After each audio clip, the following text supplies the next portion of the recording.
Welcome back to the channel, guys. Today we're going to talk about one of my favorite pre-spawn bass fishing baits that nobody really talks about. It's something that if you know it, but if you don't, you've probably never heard of anybody talk about this one yet. But stay tuned, we're going to break it down in today's video and talk about why this guy is such an effective pre-spawn bass fishing bait and why you should give it a shot on your local body of water this spring. So what bait are we talking about today? That is going to be the Wobble Head. All this is a simple football head shaped jig head, but instead of it being on an actual football jig, it is on a swing head, so it has a Texas rig hook on the back of it and it allows the bait to pivot. The reason this is such an effective bait for springtime bass fishing is because it can do three things and you never have to change your bait. You can literally fish this three different ways depending on the mood of the fish. We're going to talk about all that as we get through today's video. We're going to talk about the gear that I like to fish this on, how to set this bait up, and even talk about the three different ways of how to fish this thing to make sure you catch the most amount of fish while you're out there on the water. So let's get into the gear and the actual setup of this bait. It's pretty simple, but there's a couple things you want to pay attention to, and then we'll break down how to actually fish this. So let's start by talking about the swing head here. This is going to be the key to the setup. Rod and reel, not as important, but we're still going to talk about that. This you can buy in multiple sizes. So this guy's a 1/2 ounce. It'll allow me to get down there pretty deep. 3/8 is also pretty good. And then if you're really fishing shallower water or want this bait to fall slower, you can go with like a 1/4 ounce. It's basically, like I said, it's just a football head setup on the front and then has an extra wide gap hook with a little bit longer shank on it. And that allows you to Texas rig your plastic on here. So all this does is rock back and forth while it's in the water, depending on the way you want to fish it. So that's going to be the choice, and I will link all the products down below if you want to check any of this stuff out. If you don't know where to find any of this stuff, I will have wobble heads and all that stuff linked down there if you want to check any of this stuff out. But the most important thing to pay attention to on your actual wobble head here is the size of the jig head, which we talked about, and then you can get the size of the hook. Sometimes there'll be different sized hooks. Depending on the size of bait you want to put on here, you might need a different size hook. So I think this one is a 4/0. I don't have the original packaging for it, so I'm actually not positive. But between a 3 and a 4/0 is typically where I like to go because I like to fish a little bit smaller baits on this, and we'll show you that here in just a second when we rig this up. As for the rod and reel setup, I keep it fairly simple. One of my favorites that I pretty much throw everything on is my Kistler KLX 7-foot medium heavy. This is a perfect rod to do this. It has sensitivity because one of the ways you'll fish it is actually dragging it on the bottom. So if you're dragging it, you can feel, is it a log, is it a fish, whatever it is. It allows you to feel more stuff down there on the bottom. But this rod also has the backbone to set the hook on this bait. You're having a Texas rig bait there, so you do need a little bit of backbone to actually get that hook penetrated into a fish's mouth. So that is why I like to go with the 7-foot medium heavy. I don't like to go too heavy, like to a heavy, medium heavy, or even a heavy action rod, because we'll talk about that in one of the ways to fish here in just a second. But the reel, this reel is a Kistler Series 2 bait casting reel, and this is the 7:3-to-1 gear ratio. Anytime I'm fishing something on the bottom, I want a fast gear ratio. Don't want to go too fast, like an 8 on this, so I stick around that 7 range. It allows me to pick up slack if a fish eats it and swims towards me, but I can also keep up with the fish if I hook one and it makes a strong run or anything like that straight at the boat. And then lastly, I have this spooled up with 15-pound test straight fluorocarbon. You can go a little bit lighter if you're fishing sparser cover, or you could go up to 17 if you're fishing a little bit heavier stuff, but I find that the 15 is the perfect amount there. It allows the bait to get down. It allows you to keep a direct connection with it. If you go too heavy on your line, that thicker diameter doesn't sink as well.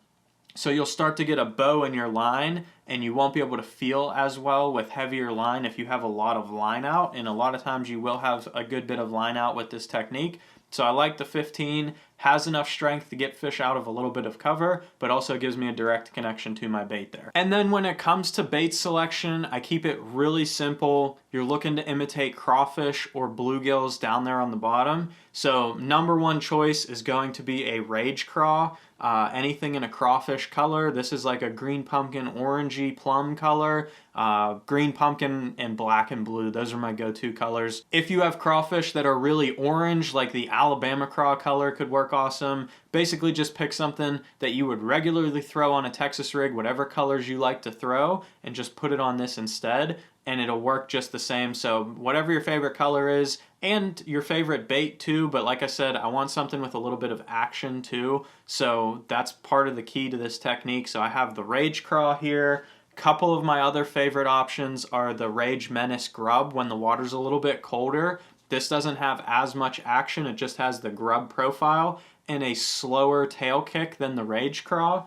And then if I want a bigger profile bait or something to imitate bluegills especially, in that case, I'm gonna go to the Rage Bug. That imitates a bluegill way better. It's gonna have a lot more action to it though. It's not as much as a Rage Craw, so my transition would typically be the Rage Menace. Then I'll go to a Rage Bug or straight to a Rage Bug if they're feeding on bluegills over crawfish. And then the last one I'll go to is that Rage Craw, just because it has a whole lot of action to it. I tend to wait until the water warms up a little bit. So these guys are super easy to rig up. The biggest key when you're rigging this bait up is to not put too much of the plastic on the hook here up at the front, where it will go over the actual hinge of the bait. You will then create a kink in the hinge there and it won't rotate as freely. So all I'm gonna do is kind of measure up here where this is gonna lay on my hook, make sure that it's not gonna go over that keeper there, and then I will actually go ahead and just Texas rig it as I would any other bait,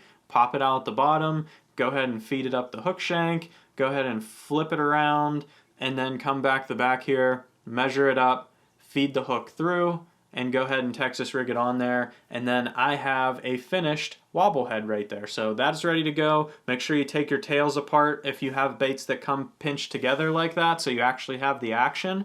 But that thing's ready to fish now. It's that easy. Tie a Wobble Head on, put your favorite plastic on there, and go fishing. So let's talk about the 3 ways to fish this thing. It'll have you catching a ton more fish during the pre-spawn, especially when everyone's out there throwing crankbaits, lipless, chatterbaits. This will catch you some more fish if you do a couple of these techniques. So let's get into number 1, the easiest way to fish this thing and the most popular way because it's shaped like a football head is just to drag it on the bottom. So I like to drag this bait on the bottom whenever I'm fishing places where these fish are gonna stage up. So if you can find a rocky point or a place that these fish can just kind of stack up there, a rock bank, rock point, even offshore brush piles, pretty much anything that these fish will stage in until they actually start making their move to the bank. Earlier spring, this is really when this is gonna shine, and all you're gonna do is fish it like a football head jig. So I'm gonna take my rod, I'm gonna cast my bait out there on whatever spot I wanna fish. So if I'm dragging it on a point, I'll throw it up on the point, and then all you're gonna do is fish it like a football jig. So you're gonna reel up your slack till you're tight, and you're just gonna slowly drag it. And what's gonna happen is this Wobble Head is going to be on the bottom, and it'll drag, and it'll hit things on the bottom, and the Wobble Head will shake, your bait will shake, it'll come over everything that's on the bottom, rocks, anything like that. And then when you pause it, this has some free floating ability. It's not gonna float up like a Ned rig, but it will kind of just float there a little bit on the bottom and move on its own, make it look a little bit more natural than just a football jig that kind of lays there on the bottom. So that is an easy way to fish this, easy way to learn how to fish this. You just cast it out there and drag it like you would any other jig or Texas rig, and it will do the work for you. It will actually wobble along the bottom, come through all the cover, and work its way back to you. It doesn't get snagged as easily in rocks, and you'll catch a lot of fish just dragging it on the bottom. The bite will be just like a football jig bite. You'll be dragging it, and you'll feel them thump it, or you'll feel the pressure when you pause it. The second way I'm gonna fish this bait, and the reason that I like this one a ton, is because I can be very versatile while I'm on the water and do multiple things with this. So this is not gonna be the most effective way to fish it, and you might get hung up a little bit doing this, but it keeps you from having to bend over and pick up a rod every single time you come up on a log if you're fishing it in between logs on the bank. So you can physically fish this like a Texas rig. You can come up to a log and just pitch this right up into the log, brush pile, whatever, and hop it over the limbs just like you would a jig. You can literally fish it like a flipping jig. So that will come in handy whenever you are going down the bank, dragging it on a point, anything like that, and you see a log, you just can go ahead and flip it right in that log. The problem is that because this is a Wobble Head, it can pinch one of the logs or get draped over it and get hung up that way. Or because it has the football head shape, it can wedge itself in a log easier than something that's meant to come through the brush. But It doesn't mean you're going to lose them a ton. It doesn't mean you're going to get snagged every single time you put it in there. As long as you're pitching around the outside, I use it more of a test to see if I should be throwing a jig. If I'm going down the bank, throwing this off the bank, and I see a log that looks really good, like, oh, maybe there's fish up shallow today, and I flip this right at the edge of the log and I get bit, maybe I'll pick up a jig then and actually flip some more logs on the bank. But it just allows you to be more versatile, flip it in there just like a Texas rig or a jig. You can work it through all the logs just as you would any other basic Texas rig or jig. It'll come right through for the most part. It just might hang up a little bit more than a regular Texas rig would. And my last and favorite way to fish this wobble head that not a lot of people talk about, I learned this one time when I was traveling for college fishing tournaments down to lakes that have a lot of gravel bars, rocky banks, rock points, but they get pounded with crankbaits. You fish it like a crankbait. You are literally going to cast this out there the same place you would throw a square bill, medium diving crankbait, a rock crawler, any of that stuff. You let this thing sink to the bottom and you do a slow retrieve just like you would a spinnerbait or something like that to keep it bouncing on the bottom, and it's going to do the same thing a square bill crankbait would. As it's coming through this wobble head, it will slam into a rock, the wobble head will kick, your bait will kick out, and it'll deflect off the rock and keep going. And the action comes in the tail here. And as it's going through the water, it'll have action, it'll be hunting on the bottom, it'll be wobbling around, hunting just like a square bill and deflecting off of stuff. And it acts just like a crankbait, but it doesn't get snagged as easily because the wobble head will deflect off the rocks and there's no treble hooks to get stuck in anything. So you literally will fish it just like a square bill. You'll cast it out, reel it in, but the key is to make sure it's deflecting off the bottom.